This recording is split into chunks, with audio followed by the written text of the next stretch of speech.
Up next, we'll have John and Christos, and they're going to talk to us about secure DevOps with the Microsoft Identity Platform. Hey, thanks, Take it away, guys. Long time no see, my friend. How are you?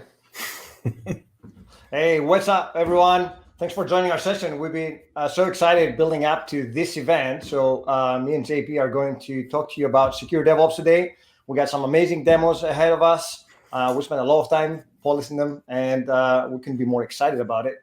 So let's start by saying who we are. Me and JP, or John Patrick, we both work for the Microsoft Identity team. We're developer advocates, and we love working with developers and spending time with developers. So if you like what you see today, if you want to learn more about identity, make sure to join us on the 4 to 5 show. We tend to stream on Twitch and YouTube every Monday and Friday at 8 a.m. Pacific, 11 Eastern, 4 p.m. UK, and 5 p.m.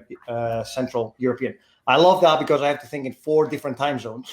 So we try to accommodate everyone. Come and build stuff with us. Bring your solutions, bring your questions, and make sure you join us live. So today, what do we have today?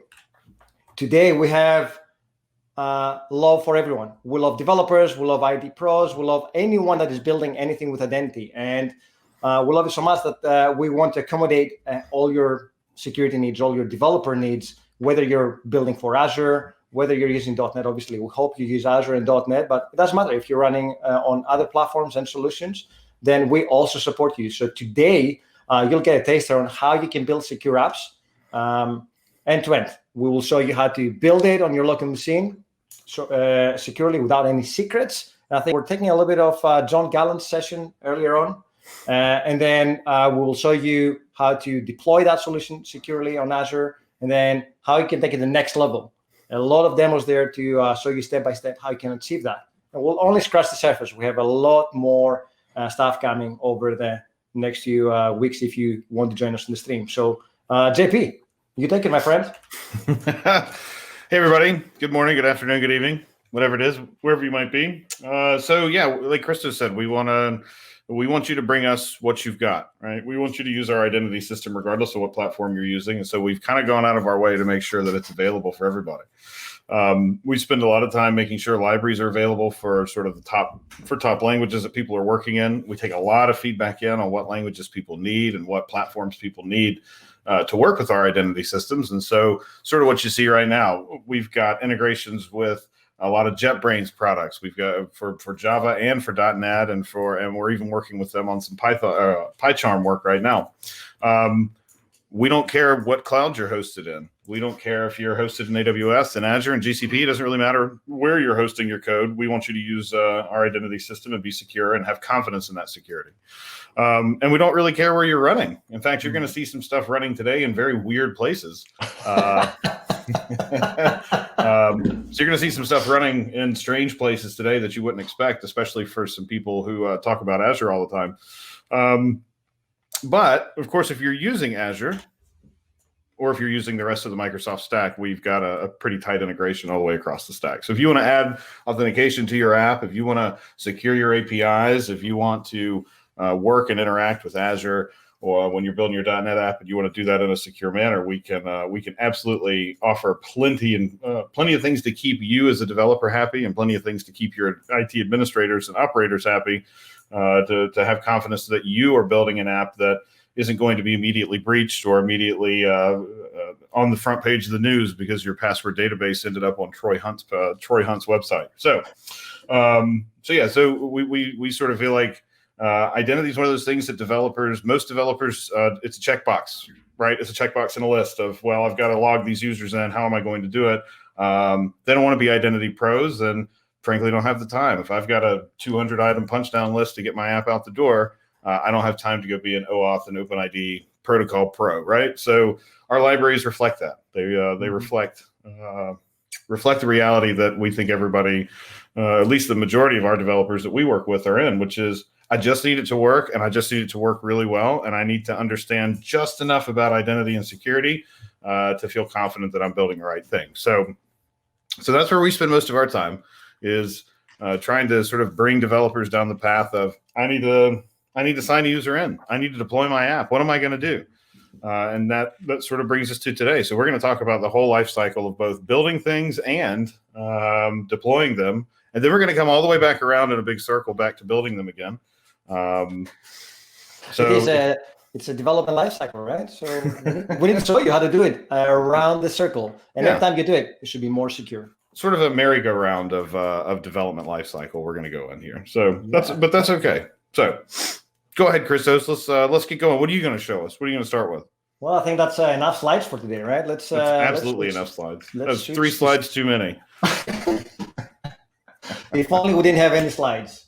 Right. So let's talk a little bit about secure apps, or secretless apps. I think that's the best term, because you can have a secretless app and still not be secure, and can think they have a secure app and it's not really secure. So one of the things that I've seen customers do, developers do, and you probably have seen as well, people that are joining us live have done it probably, I've done it myself, is having some kind of an app that uses some kind of a config file.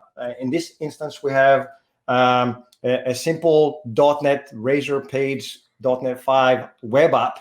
And out of the box, you get an app settings.json. And we've seen people sticking all sorts of weird stuff there. Usually, you'll find API keys, you'll find connection string to your SQL database, you'll find keys to your storage accounts, or keys to other APIs. And one of the things that we definitely want to avoid you doing is checking these things into source control. Now, you might say, well, in local development, I can put them in environment variables. I can stick them in the secrets file because .NET supports it. But what happens when you move that application to production? How are you going to make it work? So in this instance, we only have a dummy, some config value that comes from Key Vault. And what we're going to show you today in this demo is the ability to do 2 things. One is to pull information to populate your config file at startup. So right now I have not a secret there. It's the default value. It could be some secret, something else like an API key, but I don't want to store that here. In fact, I could remove that not a secret value. And at startup, it would populate from Key Vault. Now you might see here, there's nothing that I'm using to populate Key Vault. There's no Key Vault keys. And it all happens through the magic of the Azure SDKs. So a big shout out to our friends, the Azure SDKs team. And as John says, I'm a person that loves his SDKs, but this wouldn't be possible without the SDK. So if I jump into my program.cs file, this is the file that bootstraps my web app.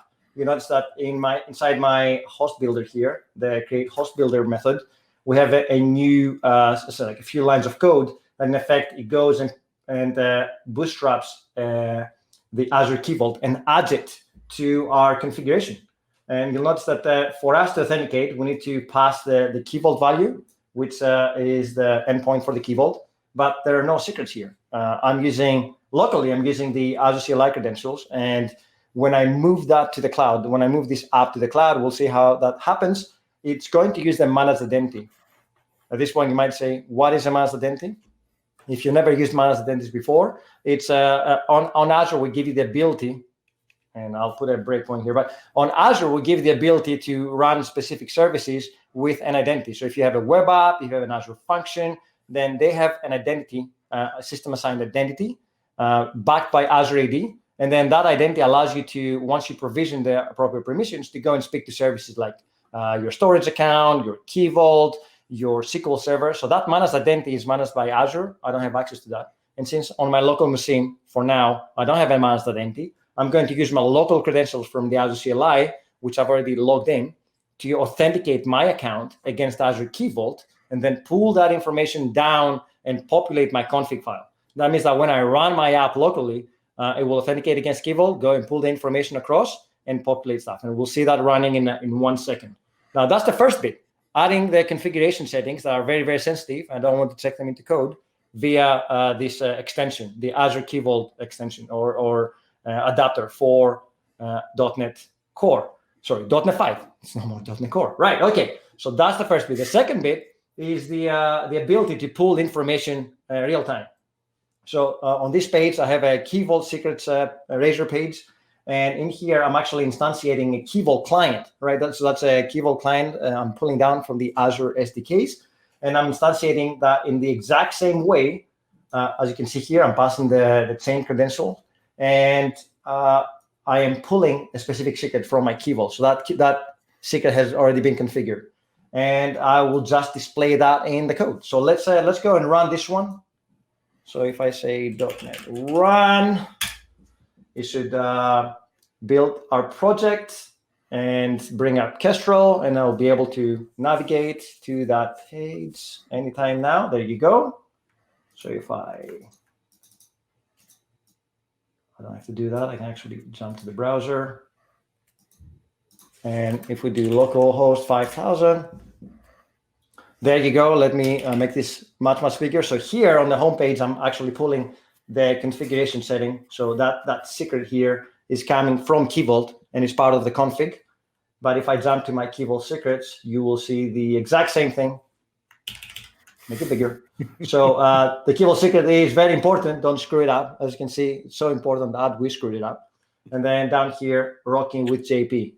Twice. Now, twice messing it up. Thank you. Now, if we go back to our Key Vault, I can actually change my secret because I can do that in real time. So let's change the Key Vault secret here. That's the one that we pull in real time.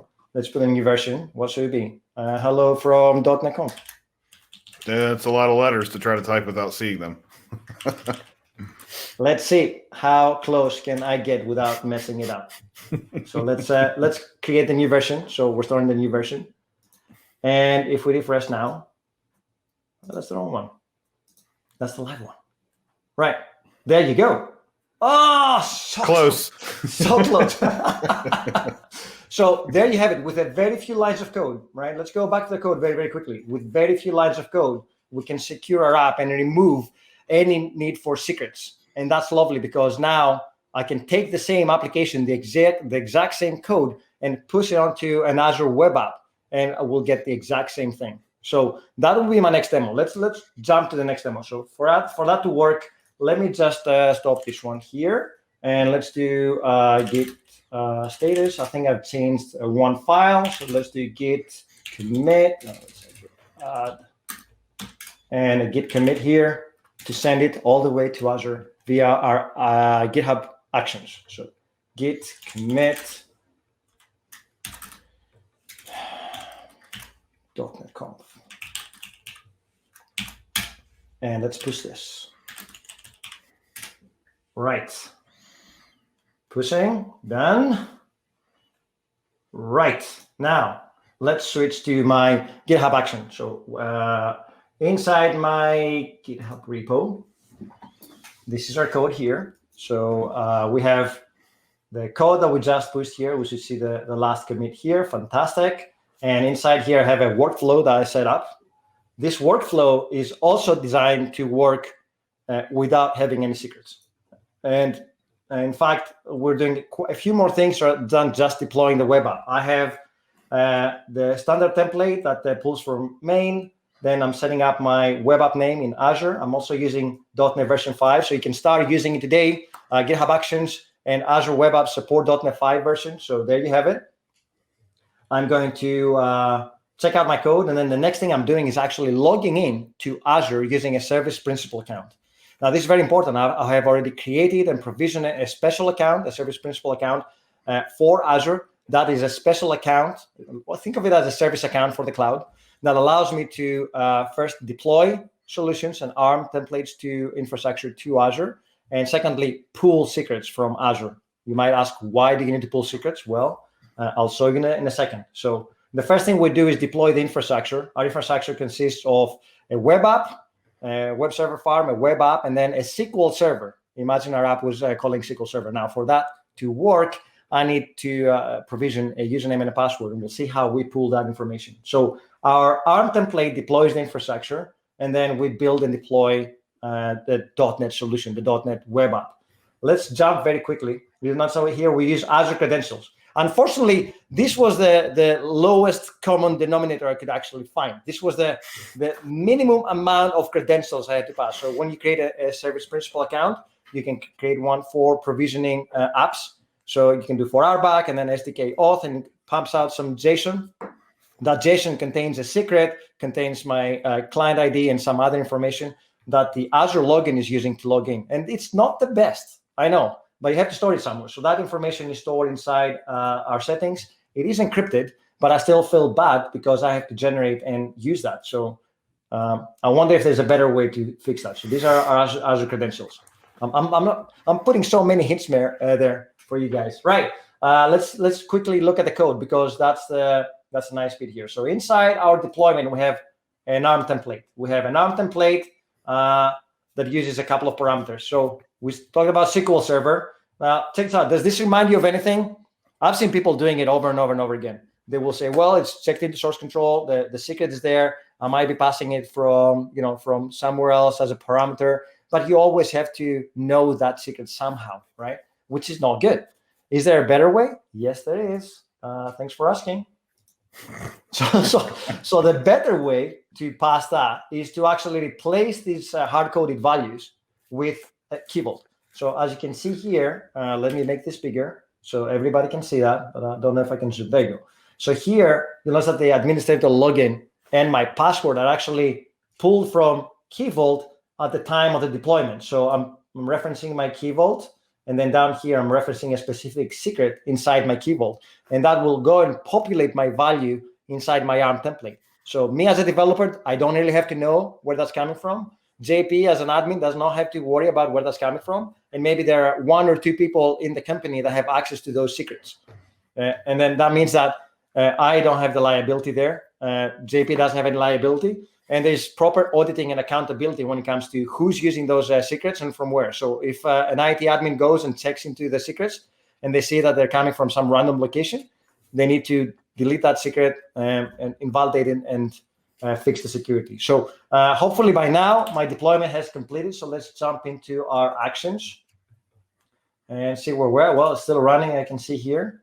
It might be stuck in the login process. Sometimes it does that. Yeah, I knew that. So let's see quickly what happens when you, for one that we've already run, right? So if I go back up, no, let me see, actions. And then we can definitely come back on this one. So here we already run that. I've run that earlier on. So the first thing we did is actually log in to the template, to the Azure login with our credentials, right? Then I deployed my ARM template. And here it did all the magic things for us. Replace the, you notice I'm using the Key Vault files. And then we deploy the Azure web app. And if we were to go and run it, this is the one running right now. You see, there you have it. This is all, that's the value that we updated recently. And if we go back on the home, this is running. I did not have to set anything on the Azure web app other than the Managed Identity to be able to speak to Key Vault. And that's it. I mean, that's all as far as I could take it, but I'm pretty sure that JP has something for us. Yeah, so that's super cool, right? And it's been around, like the service principles have been around since the beginning of time, right, in Azure, and we've used them for a long time for doing automated deployments, for all sorts of deployment work, right? But there's another way, and that's what I'm going to show you very quickly here. So the first thing we're going to look at is I forked Christos's repository. So I have a copy of his repository. Pretty much identical, except you'll notice I have no secrets in this repository at all, right? So there are no secrets. We have no service principal that we had to manually go and set up. And that's really important because the secret that Christos has in his repository, a year from now, it's going to expire. He's going to have to remember that. So he's going to have to put a calendar reminder to go and say, oh, my secret's expired. What am I going to do, right? So there are a couple things that we can do. To fix this. So the first thing I'm going to do is I'm going to pull up the workflow file that I'm using to go and do this deployment, right? And this workflow, you'll notice I've tacked on the word MSI at the front. And for the most part, it's almost identical to what Christos has in his. However, we're looking at two major big differences here. The first one is something called runs on self-hosted. So if you're familiar with like DevOps, Azure DevOps pipelines, historically you could run an agent that runs on your own VM and does your build and you're deployed from there. Well, GitHub has the same thing. It's called a GitHub Action Runner. And so I have a self-hosted GitHub Action Runner that's sitting in an Azure VM, and it's on like a spot instance, like a B series. It costs like 17 cents or something a month to run. It costs virtually nothing to leave the thing running all the time. So it's super, super cheap. So I've got this thing running on a self-hosted runner.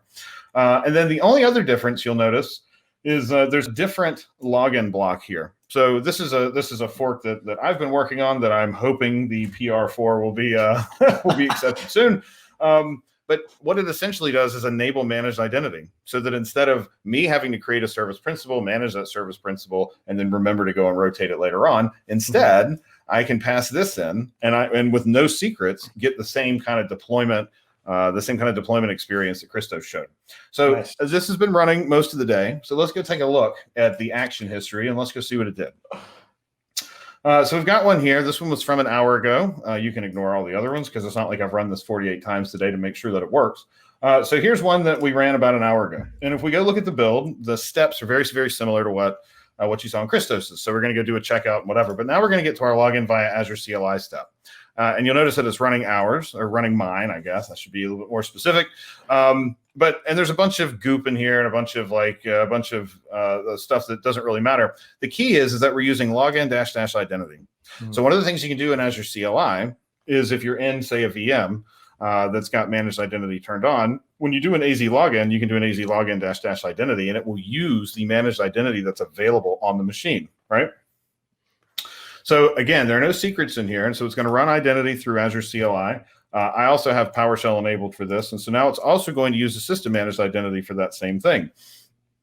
Some other things happen, some other things run.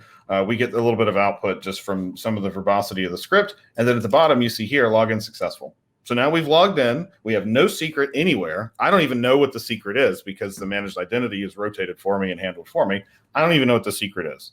I don't have to rotate it. I don't have to deal with it on my own. The only thing I had to do was go stand up a VM. So if we go look at the VM that's running, this is the VM. And so it's pretty wild how to hook one of these up. It's essentially you download a file, you unzip it, and you run a shell script. Once you've done that and it's linked up to your GitHub repository, now you've got this self-hosted runner. And so every time we go and submit a build, you'll see it says that it's connected to GitHub, that it's listening for jobs, and it's going to go and do the build, right?